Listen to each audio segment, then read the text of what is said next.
আসসালামু আলাইকুম। আমরা আজকে ডেন্টাল ফার্মাকোলজির একটা নতুন ক্লাসে কিছু আলোচনা করব। Common dental problem and management এই টপিকের উপরে।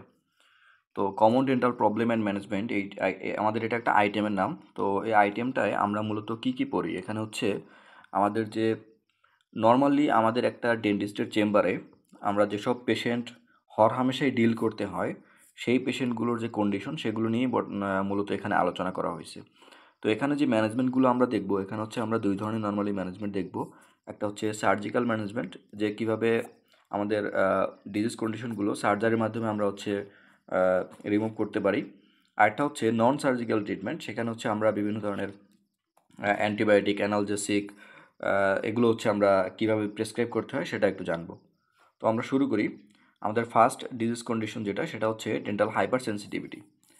তো আমরা যারা স্টুডেন্ট, আমাদের হচ্ছে রিলেটিভ হোক কিংবা চেম্বারে হচ্ছে আমাদের পেশেন্ট হোক, সব থেকে কমন যে ব্যাপারটা সেটা হচ্ছে ডেন্টাল হাইপার সেন্সিটিভিটি। অর্থাৎ কিছু খাওয়ার সময় আমাদের হচ্ছে দাঁতে শিরশির করবে, দেন হচ্ছে আইসক্রিম খাওয়া কিংবা আদার যে কোনো হচ্ছে চা খাওয়া, কফি খাওয়া, এসব ক্ষেত্রে যে অতিরিক্ত যে সেন্সেশনটা হয় আমাদের, সেটাই হচ্ছে আমরা ডেন্টাল হাইপার সেন্সিটিভিটি বলবো। তো এটার হচ্ছে আমাদের কজ কি? আমাদের হচ্ছে নর্মালি এটার কজ আমরা যদি বলি, সেটা হচ্ছে অ্যাট্রাশন, অ্যাব্রাশন, ইরোশন, তারপর হচ্ছে পেরিওডন্টাল যে কোনো ধরনের ডিজিজ। অর্থাৎ আমাদের দাঁতের উপরে যে এনামেলটা থাকে, এনামেলের যে সবথেকে hardest part of the body, সেটা যখন আস্তে আস্তে আমাদের ক্ষয় হতে থাকে, তখন হচ্ছে আমাদের ডেন্টিনটা যখন এক্সপোজার হলে তখন ওইখান থেকে মূলত আমাদের এই হাইপার সেন্সিটিভিটিটা শুরু হয়। তো এটাই হচ্ছে মূলত আমাদের কজ। তো আমরা এটা ট্রিটমেন্ট যদি দেখি, এটা ট্রিটমেন্ট হচ্ছে আমাদের বিভিন্ন ধরনের আমাদের কিছু মেডিকামেন্ট আছে, like glass ionomer cement, composite resin. But পেশেন্টের কন্ডিশন যদি এমন হয় যে তার পাল্প এক্সপোজার হয়ে গেছে, হ্যাঁ, পাল্প যখন এক্সপোজার হয়ে যাবে তখন কিন্তু আমাদের আরসিটি করতে হবে। এই যে আরসিটি আছে। দেন হচ্ছে আমরা বিভিন্ন ধরনের টুথপেস্ট ইউজ করতে পারি, ফ্লোরাইডযুক্ত টুথপেস্ট, দেন হচ্ছে ভার্নিশ, এগুলো দিয়ে আমরা হচ্ছে ট্রিটমেন্ট করতে পারবো। নেক্সট কন্ডিশনে আমরা যদি যাই, সেটা হচ্ছে আমাদের পেরিয়েপিক্যাল অ্যাবসেস। তো পেরিয়েপিক্যাল অ্যাবসেস জিনিসটা কি? এটা হচ্ছে যে collection of pus at the root of the tooth. অর্থাৎ আমাদের যে টুথের যে রুট থাকে, সেই রুট পোর্শনের আশেপাশে যদি পাস কালেকশন হয়, অর্থাৎ পুষ জমে, সেক্ষেত্রে আমাদের এখানে যে ইনফেকশনটা হয়, যেটাই হচ্ছে আমাদের পরবর্তীতে কি স্প্রেড হয় from the tooth to the surrounding tissue. অর্থাৎ আমাদের একটা টুথের আশেপাশে যে সারাউন্ডিং যে টিস্যুগুলো থাকে, সেগুলোতে পরবর্তী ইনফেকশনটা ছড়ায় যায়, এবং এটার নামই হচ্ছে আমাদের পেরিয়াপিক্যাল অ্যাবসেস। এটার কজ কী আছে সেটা যদি আমরা একটু দেখি, সেটা হচ্ছে যে usually origin of A bacterial infection. অর্থাৎ এখান থেকে মূলত আমাদের ব্যাকটেরিয়াল ইনফেকশনটা ছড়াবে। দেন হচ্ছে টুথ ডিকে, ব্রকেন টিথ, এইসব ক্ষেত্রে হচ্ছে আমাদের পেরিয়াপিক্যাল অ্যাবসেস তৈরি হতে পারে। তো এটা সাইন সিমটম কি? পেরিয়াপিক্যাল অ্যাবসেস আমরা কীভাবে বুঝবো? সেটা হচ্ছে যে পেইন হবে, অবশ্যই পেইন হবে, দেন হচ্ছে সুইলিং হবে, পেইনের জন্য হচ্ছে জ্বর চলে আসতে পারে, ফিভার হবে, তারপর হচ্ছে সেন্সিটিভিটি বেড়ে যাবে হট বা কোল্ড ফুডের প্রতি, তারপর হচ্ছে ফাউল স্মেলিং হবে, ফাউল টেস্ট হবে, তারপর হচ্ছে আনওয়েল ফিলিং হবে, নর্মাল ফিলিং তো আর হবে না, আনওয়েল ফিলিং হবে, আর হচ্ছে সোয়ালোয়িং ডিফিকাল্টিস হবে। তো এই কন্ডিশনগুলো আমরা যখন পাবো, তখন হচ্ছে আমরা বুঝবো যে এটা পেরিয়াপিক্যাল অ্যাবসেস হতে পারে। তো এবার আসি এটা ট্রিটমেন্ট কি। তো এটা ট্রিটমেন্ট হচ্ছে আমাদের এখানে অপারেটিভ ট্রিটমেন্ট আছে, নন অপারেটিভ ট্রিটমেন্ট আছে। অপারেটিভ ট্রিটমেন্ট হচ্ছে এখানে আমাদের সার্জিক্যাল যে ট্রিটমেন্ট আছে, অর্থাৎ আমাদের এখানে সার্জারি করতে হবে। সার্জারি করে আমাদের সুয়েলিং যেটা আছে, যেখানে হচ্ছে আমাদের পাসটা জমা হয়েছে, সেটাকে হচ্ছে আমরা ড্রেনেজ করে দেবো। তখন হচ্ছে আমাদের রিরুট ফিলিং করতে হবে, রিরুট ফিলিং করতে হবে। আর নন অপারেটিভ ট্রিটমেন্টের মধ্যে আমরা বিভিন্ন ধরনের অ্যান্টিবায়োটিকটাকে দিতে পারি, লাইক পেনিসিলিন প্লাস মেট্রোনিডাজল, এখানে আমরা হচ্ছে একসাথে ইউজ করতে পারি। আর যদি সিভিয়ার ইনফেকশন হয়, সেক্ষেত্রে আমরা হচ্ছে বেনজেন পেনিসিলিন আমরা ইন্টারমাস্কুলারলি, অথবা সেফালোস্পোরিন ইন্টারমাস্কুলারলি বা ইন্টারভেনাসলি ইনজেকশন দিতে পারি। আর অ্যানালজেসিক তো অবশ্যই দিব। ঠিক আছে, তো এটা হচ্ছে আমাদের ট্রিটমেন্ট। দেন আমরা চলে আসি নেক্সট কন্ডিশন, সেটা হচ্ছে সেলুলাইটিস।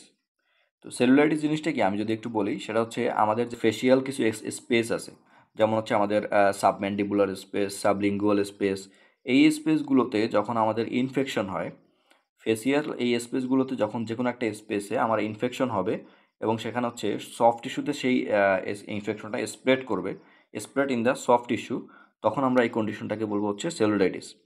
তো সেলুলাইটিসের কজ কি? সেলুলাইটিস হচ্ছে যে আমরা এর আগে যে কন্ডিশনটা পড়ছিলাম, ডেন্টাল অ্যাবসেস, পেরিয়াপিক্যাল অ্যাবসেস, সেই অ্যাবসেস আমরা যদি এটা ট্রিটমেন্ট না করি, এভাবেই যদি রেখে দিই অবহেলা করে, এই অ্যাবসেস থেকে আমার হচ্ছে সেলুলাইটিসে কনভার্ট হতে পারে।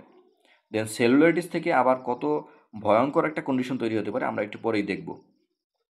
যখন আমাদের অ্যাবসেসটা হচ্ছে পেরিয়েপিক্যাল অ্যাবসেসটা যখন আমাদের ফেসিয়াল স্পেসে চলে গেছে, এই ফেসিয়াল স্পেস থেকে আমাদের যে ইনফেকশনটা ছড়াইছে এটার নামই হচ্ছে আমাদের সেলুলাইটিস। এটা ট্রমা থেকেও হতে পারে, ডেন্টাল ক্যারিজ থেকেও হতে পারে।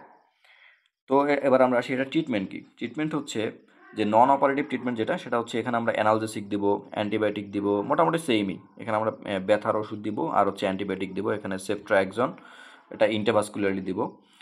আর এখানে হচ্ছে আমরা সেফিক্সিম, সেফট্রাএক্সন, সেফিক্সিম এগুলো হচ্ছে আমরা দিব।